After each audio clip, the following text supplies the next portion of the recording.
علی بھائی، جس مہارت سے آپ ہر مسئلے کا جواب دیتے ہیں، اس سے قطعاً نہیں لگتا کہ آپ نے خود سے تحقیق کر کے ہدایت حاصل کی ہے۔ سچ سچ بتائیں، آپ کو کس نے ٹرین کر کے علماء پر مسلط کر دیا ہے؟ کیا کہ آج تمام فرقوں کے علماء اتنے پریشان ہیں؟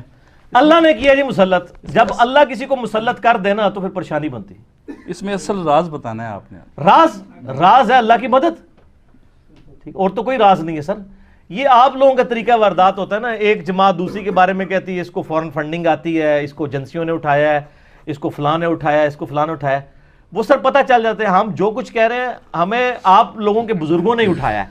آپ کے بزرگوں نے ہمیں بتایا تھا کہ دین وہ ہے جو کتاب اللہ میں ہے، جو بخاری میں ہے، مسلم میں ہے۔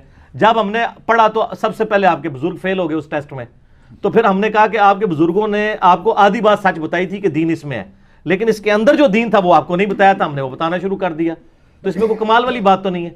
باقی یہ رہا کہ ظاہر ہے کہ ایک دن کی محنت تو نہیں ہے۔ میں یعنی 92 میں نے میٹرک کیا، 94 میں ایف ایس سی، تو آج آپ سمجھ لیں تقریباً 25-30 سال ہو گئے میں یعنی کتابیں پڑھتا ہوں، اور ظاہر ہے ایک دن کا نالج تو نہیں ہے، پھر کمپیریٹیو اسٹڈی بھی کرتا ہوں، اور یعنی میں تعصب سے پاک ہوں۔ میں کسی ایک ٹاپک کے اوپر بھی جب تحقیق کرنا شروع کرتا ہوں نا، تو تمام مکاتب فکر کی کتابیں، ان کے علماء کو پڑھتا ہوں، پھر خود بھی کتاب و سنت دیکھ کے تو آپٹیمل سولوشن پہ پہنچتا ہوں۔ حیات النبی پہ آپ میرا 2 گھنٹے کا مسئلہ نمبر 5 دیکھیں، اس کی شروع میں نے بتایا کہ ایک سمجھ لیں پوری اسائنمنٹ تھی حیات النبی کے اوپر۔ دنیا میں جتنی بڑی بڑی کتابیں لکھی گئی ہیں نا مکاتب فکر کی، 400-500 صفحوں کی کتابیں، وہ میں نے ساری پڑھی، نوٹس بنائے، پھر کمپیریٹیو اسٹڈی کر کے میں نے لیکچر 2 گھنٹے کا ریکارڈ کروایا۔ تو آپ بھی تعصب سے باہر نکلیں، آپ سب کو سننا شروع کر دیں، آپ کا علم بھی اس لیول پہ آ جائے گا۔ باقی رہا سپیکنگ پاور، ظاہر ہے کہ میں 92-93 سے ہی چونکہ درس و تدریس سے وابستہ ہوں تو سپیکنگ پاور آ جاتی ہے۔ کوئی لانچ نہیں کسی نے کیا سر، بے فکر ہیں آپ۔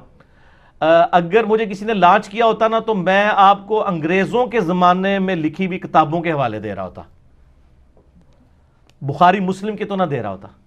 اب آپ اپنے اپنے بزرگوں اور اپنے علماء کو دیکھیں کہ وہ جمعے کی تقریریں کن کتابوں سے کر رہے ہیں، وہ کن کن کتابوں سے درس دے رہے ہیں، وہ مولویوں کی کتابوں سے درس دے رہے ہیں جو مولوی انگریزوں کے دور کے ہیں۔ میں یہ نہیں کہہ رہا انگریزوں کے پٹھوں ہیں، یہ نہیں میں کہہ رہا، میں اپنے الفاظ کنٹرول استعمال کر رہا ہوں۔ یہ اس وقت کہوں گا جب آپ مجھے کہیں گے، پھر میں کہوں گا پٹھو تو وہ ہے جو انگریزوں کے دور میں کتاب لکھ رہا ہے، اور جو 1200 سال پہلے کتابیں لکھی گئی ہیں جن کو سنی مانتے آ رہے ہیں شروع سے، ان کے حوالے دے رہا ہے، تو سر وہ تو بخاری مسلم کے ایجنٹ ہے، تو ہم امام بخاری امام مسلم کے ایجنٹ ہیں، ٹھیک ہے۔ اور چھوڑا کس نے؟ اللہ نے۔ کیوں چھوڑا ہے؟ اس لیے چھوڑا ہے کہ ظاہر ہے کہ جب بھی کوئی عروج آتا ہے تو اس کو زوال آنا چاہیے۔ تھوڑا آپ لوگوں نے یعنی امت کے ساتھ کیا ہے اور اس دین کا جنازہ نکالا ہے، جس شے نو چھیڑو دے اختلاف نکلتا ہے۔ من لوگ کہتے ہیں یار اختلافی موضوع، میں کہتا ہوں جی اتفاقی موضوع آپ بتائیں نا کون سا ہے۔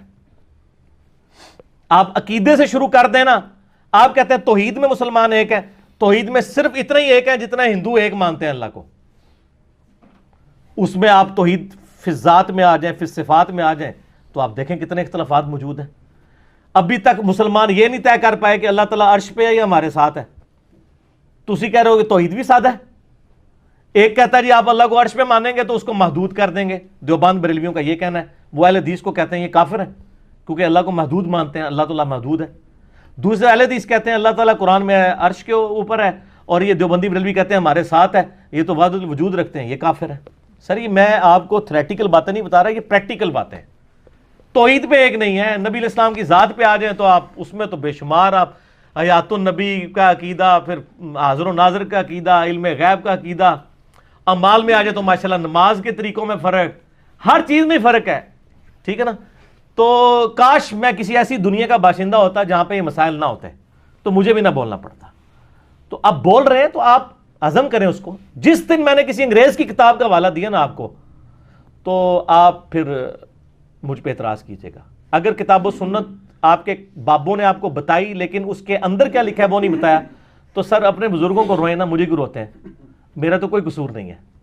وہ کہتا ہے جی وہ بزرگوں کی ڈھونڈ ڈھونڈ کے غلطیاں نکالتے ہیں۔ اور ایک بندے نے مجھے لکھا، وہ میرا کلپ بھی یوٹیوب پہ چڑھا ہوا ہے، انجینئر محمد علی مرزا گندی مکھی، یہ ہم نے ٹائٹل بنایا اس کے اوپر، لیکن مکھی ساتھ شہد کی بنائی تھی۔ اچھا، تو وہ کہتا ہے جی دیکھیں جی جیسے گندی مکھی گند پہ بیٹھتی ہے نا، یہ ہر جگہ گند پہ بیٹھتا ہے۔ تو میں نے اس میں ایک جملہ بولا تھا کہ اگر میں گندی مکھی ہوں اور گند پہ بیٹھتا ہوں تو یہ گند پھیلایا کس نے ہے؟ یہ بھی تھوڑی جرت کر کے بتائیں نا۔ میں گند کو کہتے ہیں ہمارے بزرگوں کی غلطیاں پکڑتا ہے، گند پہ بیٹھتا ہے، تو آپ یہ کہیں کہ ہمارے بزرگوں نے گند کیا تھا اس گند پہ بیٹھ کے اس نے صفائی کر کے ہمارے فالوورز کو بتایا کہ آپ کے بزرگ یہ گند کر کے گئے ہیں. تو یہ جرت کرے نا یہ کہنے کی, تو سر پبلک پھر خود ہی مانے گی یار ان تو بڑا اچھا کام کیا, صفائی کی ہے. یہ وہ گندی مکھی ہے جس نے آپ کے بزرگوں کا گند صاف کیا ہے, اور الحمدللہ اب شاید آپ کو کتاب و سنت کی شکل میں بتایا جا رہا ہے. الحمدللہ.